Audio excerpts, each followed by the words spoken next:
आपकी खुशी में, आपके गम में, आपकी आंसुओं में, आपकी मुस्कुराहटों में, आपके आज में, आपके कल में, आपके साथ होगी एक कहानी और मैं। आज की कहानी सुभद्रा कुमारी चौहान जी की लिखी कहानी नारी हृदय है। आइए सुनते हैं इस कहानी को मेरी यानी मंजू की आवाज़ में। कहानी का वाचन पसंद आए तो मेरे इस चैनल को सब्सक्राइब ज़रूर कीजिएगा। तो चलिए इस छोटी सी कहानी की शुरुआत करते हैं। शहर में प्लेग था, लोग धड़ाधड़ मर रहे थे। बीमारी भी ऐसी थी कि बीमार पड़ते ही लाश निकलते देर न लगती। सब लोग शहर छोड़ छोड़कर बाहर जंगलों में या झोपड़ी बनाकर रहने के लिए भागने लगे। ना चाहते हुए भी मुझे शहर छोड़ना पड़ा। मुझे यहाँ से भागना अच्छा न लगता था। घर में मैंने सबको प्लेग का टीका लगवा दिया था और शाम को 5-5 बूंद प्लेग क्योर भी पिला दिया करता था। इच्छा तो थी कि शहर में ही बना रहूं। कौन यहाँ से वहाँ भागने का झंझट करे। वैसे ही खर्च के मारे हैरान था। फिर और लोगों की तरह मैं झोपड़ा बनाकर भी तो न रह सकता था। वकालत की शान में फ़र्क न पड़ जाता। रहना तो मुझे बंगले पर ही पड़ेगा। और इन दिनों बंगले के मालिकों का दिमाग तो 7वें आसमान पर ही रहता है। 100, 75 और 50 से नीचे तो वो बात ही नहीं करते।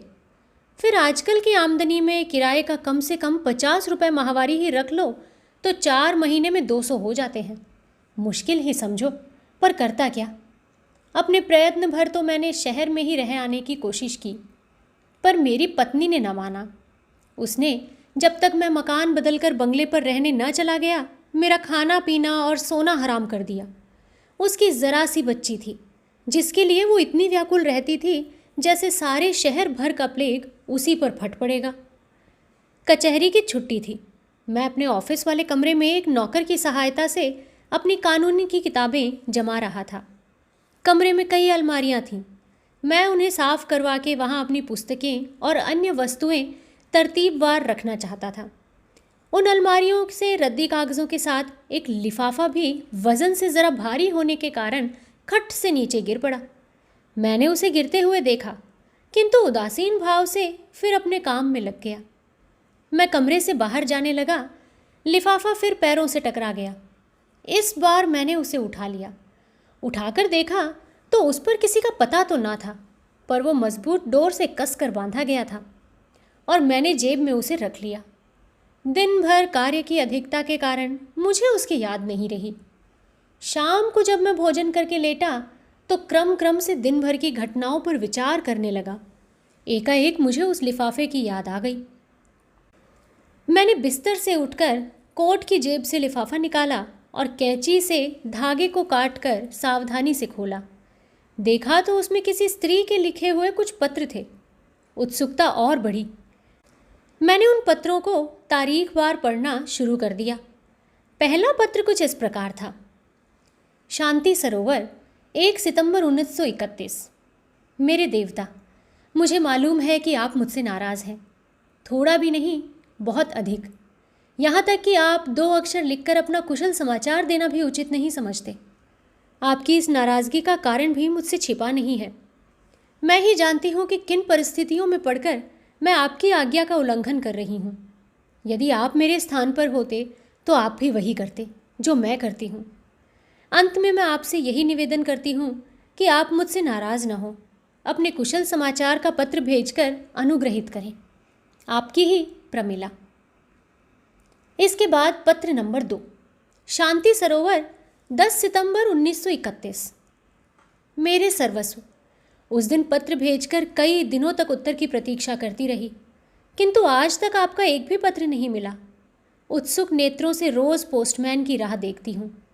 वो आता है और मेरे दरवाजे की तरफ बिना मुड़े ही चला जाता है।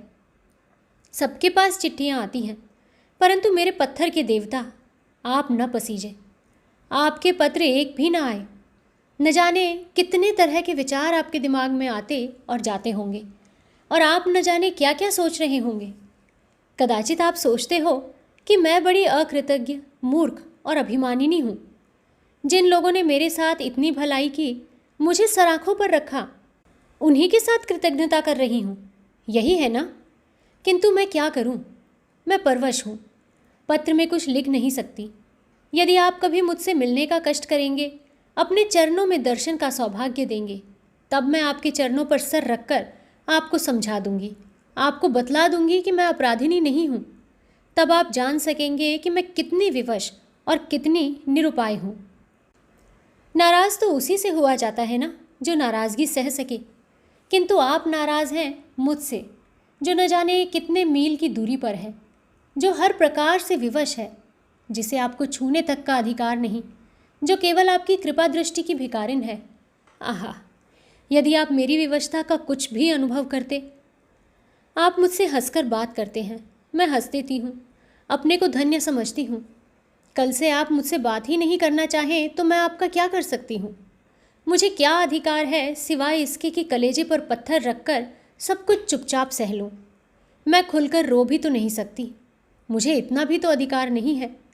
आपने नाराज़ होकर पत्र लिखना बंद कर दिया है। कल यदि आपको मेरी शक्ल से भी नफरत हो जाए तो भला सिवाय रोने के मेरे पास और क्या बचा रहेगा? मुझ सरीखी तो आपके घर 4 दासियां होंगी, किंतु मेरा दुनिया में कौन है? मैं तो घर बाहर की ठुकराई हुई अभागिन अबला हूँ। आपने दया करके मुझे सम्मान, आदर और अपने हृदय में आश्रय दिया है, उसे इस निर्दयता से न छोड़िए। एक बार मुझसे मिल लीजिए, इसके बाद जैसी आपकी धारणा हो वैसा कीजिए। आप मुझे जिस दंड की अधिकारिणी समझेंगे, मैं उसे सहने के लिए तैयार हूँ।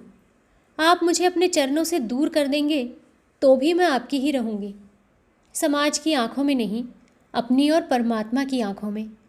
आप मुझे भले ही अपनी न समझें, परंतु मैं तो आजीवन आपको देवता की तरह पूजती रहूँगी। मेरा अटल विश्वास है कि आप सबके होने के बाद थोड़े से मेरे भी हैं। कभी साल 6 महीने में मिनट 2 मिनट के लिए ही सही, मुझे भी आपके चरणों की सेवा करने का अधिकार है। उत्तर की प्रतीक्षा में, अभागिनी प्रमिला। इसके बाद पत्र नंबर 3, शांति सरोवर, 30 सितंबर 1931। मेरे स्वामी, ये तो हो ही नहीं सकता कि मेरे पत्र आपको मिलते ही न हो। क्षण भर के लिए ये मान लिया कि मेरे पत्र आपको मिले ही नहीं, फिर भी क्या एक कार्ड पर 2 शब्द लिखकर आप मेरे पत्र न भेजने का कारण न पूछ सकते थे?